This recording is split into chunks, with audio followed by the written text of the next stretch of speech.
On a tangent here. No, it's fine. Can you define mansplaining? Mansplaining? Yes, I can mansplain that definition to you right now.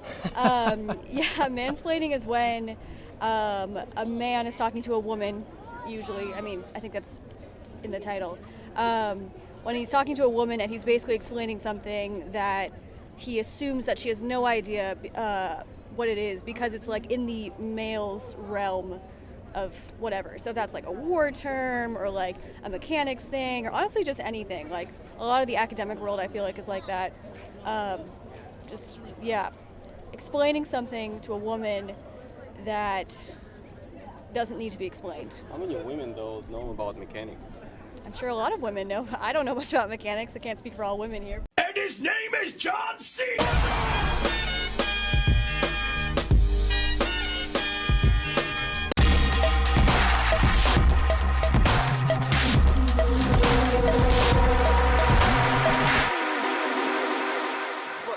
Trust me, honey, the whole point is you'll never be white enough. Hey guys, my name is Saleem Juma with OperationColdFront, and this is my co-host, Dion Thompson. And today we are at the beautiful campus of the University of Washington. As you can see, the trees are super nice. They're like white, or what is it, cherry blossoms? It's cherry blossoms, right? Something Or is that like pink? I don't know, it doesn't matter. So, what we are asking today is, how do women feel about being replaced by sex robots?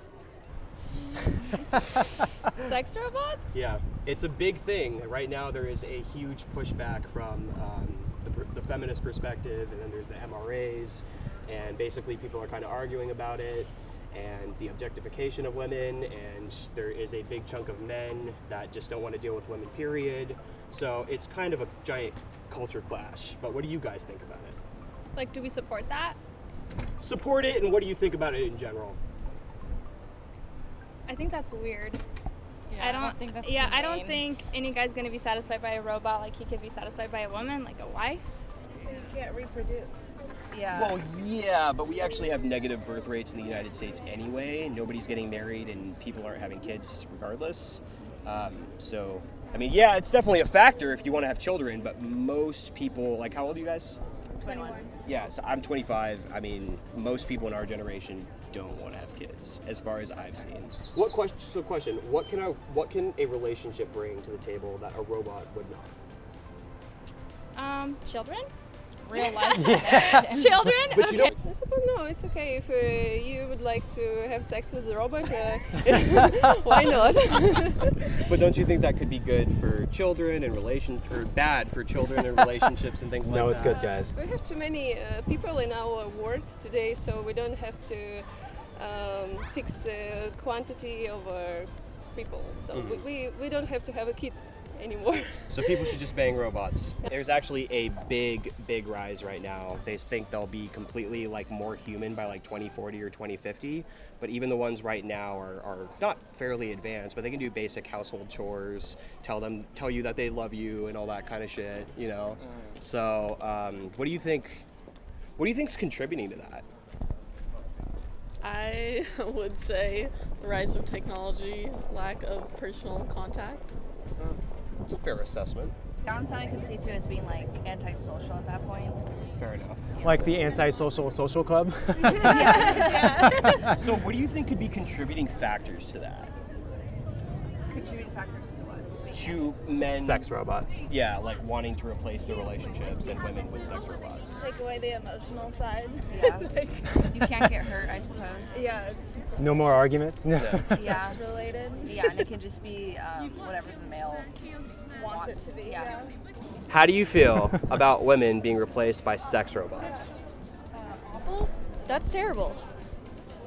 Yeah, that's Why what I so? have Why? Because I'm a woman and I don't want to be replaced by a sex robot. That sounds pretty demoralizing, and yeah. Yeah, people, like I said, they don't want to face the consequences of having sex and having kids, and they are selfish. They want to live for themselves nowadays, and I think robot is like the next step of having things fast and easy. But because of that, you're not going to have as much satisfaction, and you're not going to have as much reward as if you did put time into a relationship and into a family. I think there's like tons of men out there that want and an actual female. I don't think that should be an issue. I mean, I guess we'll see. That's great. Yeah. What about you? What do you think? I kind of agree with her. I don't know. I feel like we won't be completely objectified because like we have other roles in society now than just to be like a man's Slave. Sex object. Yeah. Sex object.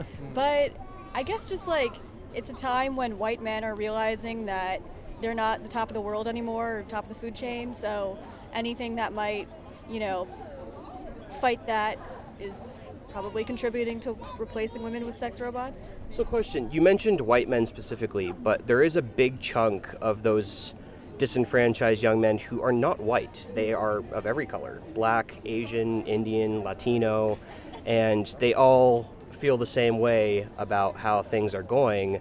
Do you think that it's more of a white male thing specifically, or is it just kind of a male thing specifically? I'm not entirely sure. I mean, it's probably a male thing specifically. I just say white men because, they are, kind of, I feel like they're a targeted group right now in the sense by everybody else being like, okay, it's our turn to have our voice, but it's probably an all men thing. And for my final question, which side do you think is more at fault? Do you think women are at fault, men are at fault, or it's equal? I think they're both selfish. I think that's a great answer. And, when you really love somebody, you're gonna give them your all. There isn't a split. There isn't 15-50. It's 100-100. So if you're selfish, you're gonna do things just for yourself. You're gonna want it fast. You're gonna want it easy. But if you're really in love with that other person, you're gonna do everything possible to make them happy, and they're gonna do the same thing for you. And it shouldn't be a problem if you're doing it correctly. What I'm really trying to do with this channel is show that the right and the left wing aren't actually that different. We may hold different things important. I mean, there's pro-choice, pro-life, there's illegal immigration and open borders. I mean, there's a variety of topics, but the kind of hate that's going around the country right now is not good for the country. Right. So, hey guys, Saleem, Juma here with OperationColdFront. I'm Dion, Thompson. And we had one hell of a day finding out what women thought about being replaced by sex robots. We got some crazy interviews, talked to some great people, and really, I think we managed to heal a bit of a rift from the left and the right. I think we did a good job with that today. I'm actually really proud of us. Yeah. You can follow us at Real Operation ColdFront and Real ColdFront on both Facebook and Twitter. Make sure you subscribe to our YouTube channel. Our last video got 200,000 views. The next video that we're doing on Thursday is because you guys subscribed and we passed 5,000 subscribers, we are going to be doing a It's Okay to Be White sign prank part 2, and we'll be doing it at a college campus. So it's going to be a lot of fun. Make sure you hit that subscribe bell. And you can also follow my personal page at The Muslim Republican on both Facebook, Twitter, Instagram, and on Snapchat. So make sure you do. Cheers.